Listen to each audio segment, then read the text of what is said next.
Hey guys, what is up? My name is Brienne and welcome back to my channel, Books with Bri.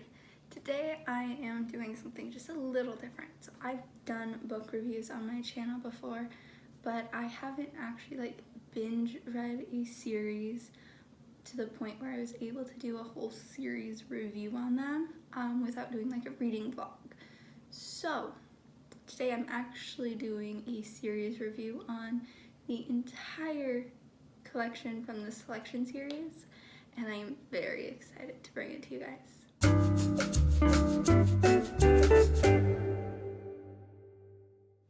Alrighty, so I thought I would start by telling you guys what I rated each book individually from book 1 to the very end. And this will include The Heir, The Crown, and Happily Ever After.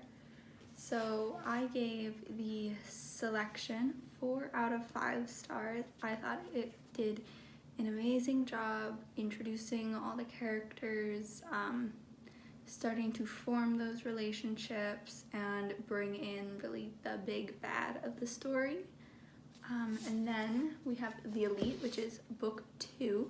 I gave it 3 out of 5 stars. I actually think this was my least favorite book out of all of them. It was just really slow and kind of dragged on, and it's not that it was necessarily slow, but a lot of the characters seemed slow to realize their emotions in this one, even though they had a lot of setup for it in book 1. And then we have book 3, which is The One. I gave this one 4 out of 5 stars. I felt it did a really good job wrapping up the story between Maxon and America. I loved their ending together. It was so sweet. I just wish there was more of a resolution when it came to the king other than what is done in this book. Because I think there could have been so much more character development if they handled the king and the queen a little differently. The next book that we have is book 4, The Heir. I gave this one a 5 out of 5 stars, and it follows Maxon and America's daughter about 20 years later. And oh my god, I actually started this book and I absolutely hated the main character. I thought she was really selfish and stuck up, but then as the book progressed, I saw a lot of character development on her part, where she was noticing what she was doing wrong and how she could change it, and I really appreciated that in this book. The next book, which is book 5, The Crown, I also gave it 5 out of 5 stars. I just actually quite enjoyed their daughter's story. Hi. My cat wanted to say hi. Their daughter's story a lot more than I did their own. I mean, especially because it is the reverse of them. It's her leading her own selection instead of a prince leading it, which I found very interesting. But I like the character development more on the royal herself that we get in the last 2 books that we don't get in the first 3. And then finally we have Happily Ever After, and I gave this one a 4 out of 5 stars. I just thought that I loved all the novellas individually. They were amazing. I loved the chapters from Celeste's point of view. They really opened your eyes to a lot of things. But I was hoping for one of the chapters that was from Celeste's point of view being while they're right before Maxon announces who he's engaged to, because something really big happens to Celeste at that point, and I kind of wish we would have gotten to see that from her point of view, but we don't. That's okay. That's really my only critique. I really enjoyed seeing, because they have the queen in here, that novella. I really enjoyed it because it gives you some insight into how the king and Queen Amberly actually connected and started to form any sort of relationship, and you get some history into how the king's parents were before he reigned, and it is actually really interesting to read, and I liked how I read this because I read books 1 through 5 first, and then I read this entire thing. A lot of people read the novellas individually between the series in the order that Kiera Cass recommends, but I think reading this actually opened my eyes a lot to enjoying some of the other characters that I did not like at all. Like, I did not enjoy the king, and this opened my eyes to some of why his character is the way he is. And I did not enjoy Aspen in the first 3 books, and I appreciate the story that he got in here. It really helps, and I quite enjoyed it. Alright, now I have a few things where I'm going to say which parts of the series and which sets of characters I actually enjoyed most. So first, the love interests. I would have to say my favorite set of love interests were actually from books 4 and 5.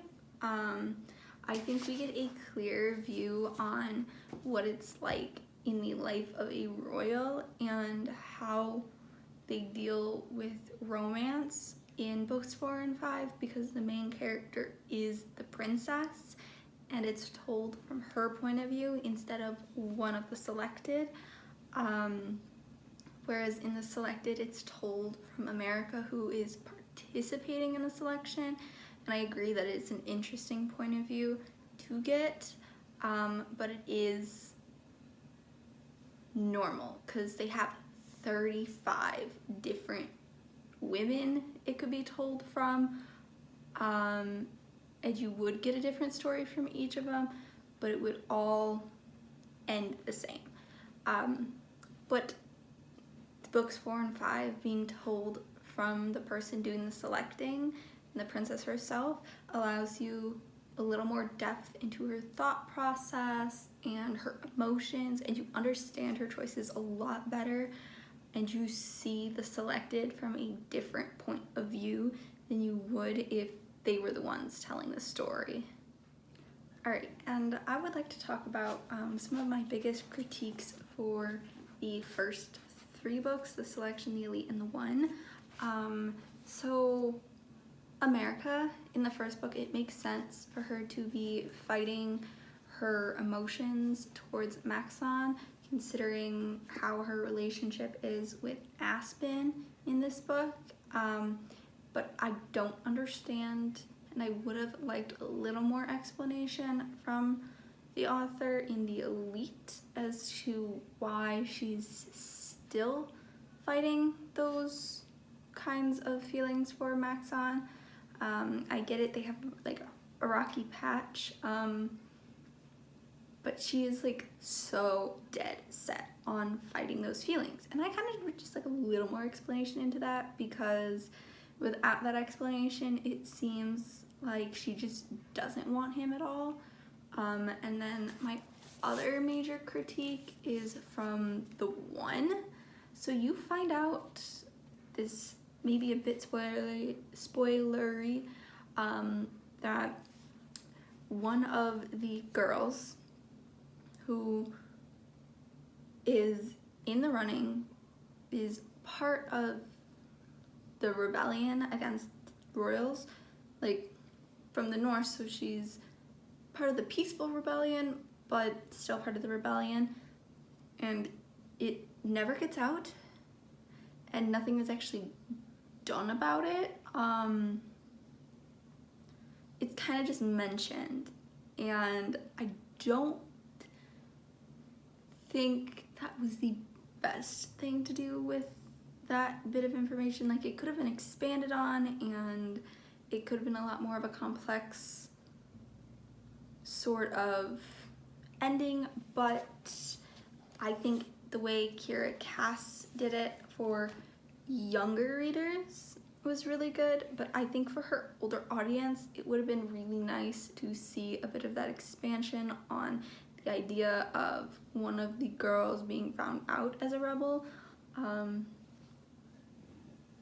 I think that is all for my critiques, because overall these books were really good. There was tons of amazing character development.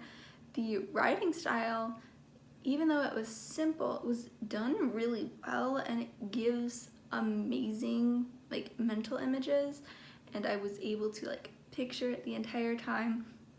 In books 4 and 5, sometimes I was picturing some of the rooms that they were talking about, and I was picturing them the exact same way I pictured them in the selection series, which is really nice. And I would also like to say in Happily Ever After, the illustrations that they include are like completely amazing. Like, look at this picture of Queen Amberly as she participates in the selection. Like, it's amazing. Then there's this one of Lucy and Aspen. Oh, they're adorable, and they do so much to attach you to these characters that you've already read about and that you're already so in love with. And I think Kiera does an amazing job with that in this series. And I would have to say, as a whole, like an entire series from the selection to Happily Ever After, I would give the series a 3.5 stars, because the first 3 were good, but they were not the best, and the last 2 in the series save them a lot. Like, it brings it up to like a good 3, and then Happily Ever After brings it up to like a 3.5. So I would definitely recommend this series because I totally enjoyed it. I loved all of it. As a whole, there are some parts where I just had to get through it to enjoy the rest of it.